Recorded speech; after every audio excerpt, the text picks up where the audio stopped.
नमस्कार साथियों, आप सभी का बहुत बहुत स्वागत है आज की इस क्लास में। आज की इस क्लास में हम लोग जो है भारतीय राष्ट्रीय कांग्रेस को पूरा एकदम डिटेल में पढ़ने वाले हैं। तो चलिए बच्चों शुरुआत करते हैं इस क्लास की। देखिए बच्चों, सबसे पहले अगर हम बात करें भारतीय राष्ट्रीय कांग्रेस, जिसको इंडियन नेशनल कांग्रेस भी कहा जाता है इंग्लिश में, इसकी स्थापना हुई थी 28 दिसंबर 1885। ये आपको तारीख और ये वर्ष बहुत ही अच्छे से याद होना चाहिए कि भारतीय राष्ट्रीय कांग्रेस की स्थापना कब हुई थी, 28 दिसंबर 1885। दूसरा प्रश्न यहाँ पे पूछा जा सकता है कि बताइए भारतीय राष्ट्रीय कांग्रेस की स्थापना कहाँ पर हुई थी। तो ये हुई थी बम्बई में। कहाँ पर हुई थी? बम्बई में हुई थी।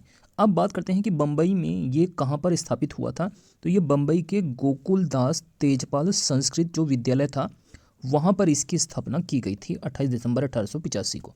चलिए हम लोग आगे बढ़ते हैं, अब देखते हैं भारतीय राष्ट्रीय कांग्रेस का संस्थापक या फाउंडर कौन था। तो इसके संस्थापक थे एओ ह्यूम। एओ ह्यूम किस देश से थे? तो ये स्कॉटलैंड देश के निवासी थे, वहाँ के रहने वाले थे एओ ह्यूम। और जो एओ ह्यूम है, इनको कहा जाता था हर्मिट ऑफ शिमला, ये इनका उपनाम था। इनको हर्मिट ऑफ शिमला नाम से भी जाना जाता था। तो भारतीय राष्ट्रीय कांग्रेस की स्थापना हुई 28 दिसंबर 1885 को और इसके संस्थापक थे एओ ह्यूम।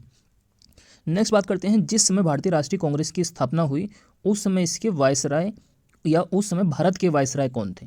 तो उस समय जो भारत के वायसराय थे वो थे लॉर्ड डफरिन। लॉर्ड डफरिन के कार्यकाल के दौरान ही भारतीय राष्ट्रीय कांग्रेस की स्थापना हुई थी।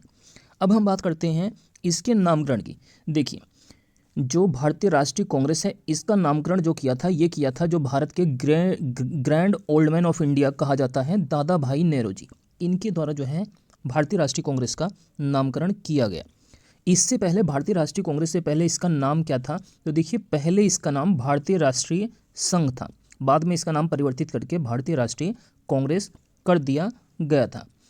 आइए अब हम लोग भारतीय राष्ट्रीय कांग्रेस से जुड़े हुए कुछ इंपॉर्टेंट पॉइंट्स जो आपके एग्जाम में निश्चित ही यहाँ से कोई ना कोई क्वेश्चन आपको जरूर देखने के लिए मिलेगा। तो सबसे पहले बात करते हैं भारतीय राष्ट्रीय कांग्रेस का जो पहला या प्रथम अधिवेशन हुआ था, ये कब हुआ था। तो ये जिस वर्ष इसकी स्थापना हुई थी उसी वर्ष 1885 में इसका पहला अधिवेशन हुआ था। और उस अधिवेशन के जो अध्यक्ष थे वो थे व्योमेश चंद्र बनर्जी। इनको हम लोग शॉर्ट में WC बनर्जी के नाम से जानते हैं। तो भारतीय राष्ट्रीय कांग्रेस का पहला अधिवेशन हुआ 1885 में और ये पहला अधिवेशन भी बम्बई में हुआ था। कहाँ पर हुआ था? बम्बई में, जहाँ पर इसकी स्थापना हुई थी। इस पहले अधिवेशन के अंदर कितने प्रतिनिधियों ने भाग लिया था? तो इसके अंदर 72 प्रतिनिधियों ने भाग लिया था।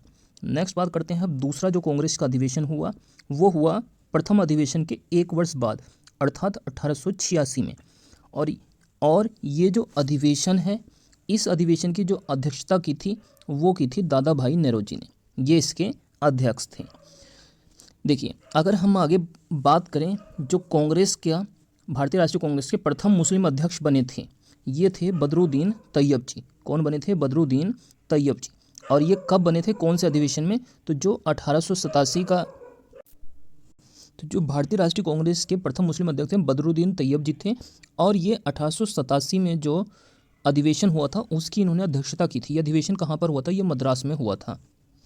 नेक्स्ट अब हम बात करते हैं भारतीय राष्ट्रीय कांग्रेस के प्रथम अंग्रेज अध्यक्ष की। तो पहले अंग्रेज अध्यक्ष थे जॉर्ज यूल। जो कांग्रेस का अधिवेशन 1888 में इलाहाबाद में हुआ था, उसकी अध्यक्षता जॉर्ज यूल ने की थी। ये कांग्रेस के पहले अंग्रेज अध्यक्ष और पहले मुस्लिम अध्यक्ष थे बदरुद्दीन तैयब जी, 1887 मद्रास के। नेक्स्ट बात करते हैं, देखिए, कांग्रेस के कार्यकाल के दौरान कुछ महत्वपूर्ण घटनाएं घटित हुई थी, वहाँ से भी एग्जाम में क्वेश्चन पूछ लिया जाता है। जैसे बात करें, पहली बार वंदे मातरम गाया गया।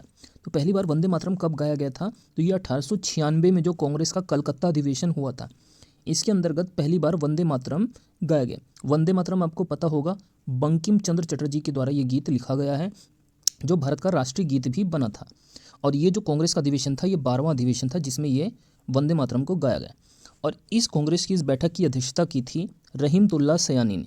रहीमतुल्लाह सयानी ने क्या करा था? इस बैठक की अध्यक्षता की थी। नेक्स्ट बात करते हैं, अगर पूछा जाए कि बताइए पहली बार स्वराज शब्द का प्रयोग कांग्रेस के किस अधिवेशन में हुआ था। तो देखिए, पहली बार जो स्वराज शब्द का प्रयोग किया गया था वो किया गया था 1906 में कलकत्ता अधिवेशन में। 1906 का जो कलकत्ता अधिवेशन था उसमें पहली बार स्वराज शब्द का प्रयोग किया गया और ये था कांग्रेस का 22वां अधिवेशन। और इस अधिवेशन की अध्यक्षता की थी दादा भाई नेहरू जी ने। दादा भाई नेहरू जी ने इस अधिवेशन की अध्यक्षता की थी जो 1906 में कलकत्ता में हुआ था। नेक्स्ट बात करते हैं कांग्रेस का जो प्रथम विभाजन है, पहली बार जो कांग्रेस विभाजित हुआ था वो कब हुआ था? 1907 में जो सूरत अधिवेशन हुआ था।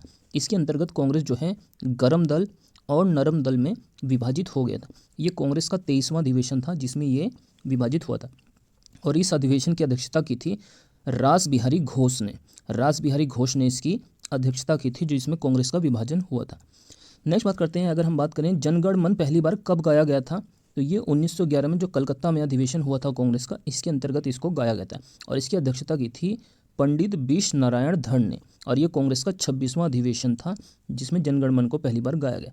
जनगण मन को आपको पता है रविन्द्रनाथ टैगोर ने लिखा है और जनगण मन गाने में जो है राष्ट्रगान गाने में 52 सेकंड का समय लगता है और इसकी संक्षिप्त अवधि 20 सेकंड है। चलिए आगे हम इसमें देखते हैं कुछ और इम्पोर्टेंट पॉइंट्स। देखिए बात की जाए, चलिए अब हम इसमें देखते हैं कुछ और आगे इंपॉर्टेंट पॉइंट्स। देखिए अगर बात करें हम कांग्रेस, भारतीय राष्ट्रीय कांग्रेस का मुस्लिम लीग से समझौता कब हुआ था, तो ये हुआ था 1916 में जो लखनऊ अधिवेशन हुआ था उसमें कांग्रेस का जो है मुस्लिम लीग से समझौता हुआ था और ये कांग्रेस का जो है 31वां अधिवेशन था। इस अधिवेशन की अध्यक्षता की थी अंबिका चरण मजूमदार ने। मुस्लिम लीग से समझौता हुआ था 1916 में लखनऊ अधिवेशन में। नेक्स्ट बात करते हैं कांग्रेस की जो है प्रथम महिला अध्यक्ष कौन थी, तो इनका नाम था एनी बेसेंट। 1917 में जो कलकत्ता में अधिवेशन हुआ था इसकी अध्यक्षता इनके द्वारा की गई थी। जो कांग्रेस की पहली महिला अध्यक्ष बनी एनी बेसेंट बनी 1917 में कलकत्ता अधिवेशन जो कांग्रेस का 22वां अधिवेशन था। अब हम बात करते हैं कांग्रेस का जो दूसरा विभाजन हुआ। पहला मैंने आपको बताया था कि 1907 में हुआ था। दूसरा विभाजन जो कांग्रेस का हुआ वो 1918 में बम्बई में जो अधिवेशन हुआ था उसमें कांग्रेस का दूसरी बार से विभाजन हुआ और ये कांग्रेस का एक विशेष अधिवेशन था, स्पेशल अधिवेशन था जिसमें ये विभाजन हुआ था। इस अधिवेशन की अध्यक्षता की थी हसन इनाम ने। हसन इनाम इसके अध्यक्ष थे। अब हम बात करते हैं कांग्रेस के सबसे युवा अध्यक्ष, तो ये थे अबुल कलाम आज़ाद। 1923 में जो दिल्ली में अधिवेशन हुआ था इसकी अध्यक्षता अबुल कलाम आज़ाद ने की थी और कांग्रेस के सबसे युवा अध्यक्ष थे और ये भी कांग्रेस का एक स्पेशल या विशेष अधिवेशन था। नेक्स्ट बात करते हैं महात्मा गांधी द्वारा कांग्रेस की अध्यक्षता कब की गई थी, तो 1924 में जो बेलगाम अधिवेशन था जो कर्नाटक में पड़ता है बेलगाम, उसकी अध्यक्षता महात्मा गांधी ने की थी और महात्मा गांधी ने केवल एक बार ही 1924 में बेलगाम अधिवेशन की अध्यक्षता की थी और यह कांग्रेस का 39वां अधिवेशन था। नेक्स्ट बात करते हैं प्रथम भारतीय महिला कांग्रेस की अध्यक्ष कौन थी, तो कांग्रेस की जो प्रथम भारतीय महिला अध्यक्ष थी इनका नाम था सरोजिनी नायडू। 1925 में जो कानपुर में 40वां अधिवेशन हुआ था इसकी अध्यक्षता सरोजिनी नायडू ने की थी। नेक्स्ट बात करते हैं पूर्ण स्वराज की मांग कब की गई थी कांग्रेस के किस अधिवेशन में, तो जो 1929 का लाहौर अधिवेशन है 44वें नंबर का, इसके अंतर्गत पूर्ण स्वराज की मांग की गई थी और इस बैठक के अध्यक्ष थे पंडित जवाहरलाल नेहरू। इस बैठक के अध्यक्ष थे, इनके अध्यक्षता में ही पूर्ण स्वराज की मांग की गई थी 1929 के लाहौर अधिवेशन।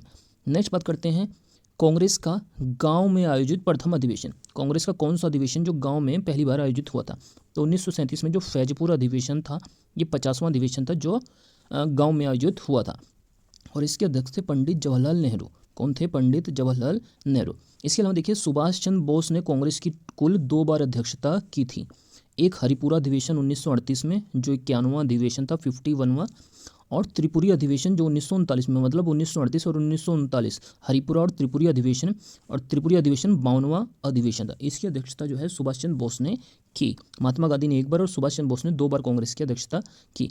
नेक्स्ट बात करते हैं, अगर पूछा जाए कि बताइए आज़ादी के समय कांग्रेस के अध्यक्ष कौन थे, तो ये थे J B Kripalani. J B. Kripalani जिस समय देश आज़ाद हुआ 1947 में उस समय कांग्रेस के अध्यक्ष थे और ये जो है इन्होंने अध्यक्षता कब की थी, जो 1946 में मेरठ अधिवेशन हुआ था उसकी अध्यक्षता जो है जे.बी. कृपलानी ने की और ये 54वां कांग्रेस का अधिवेशन था।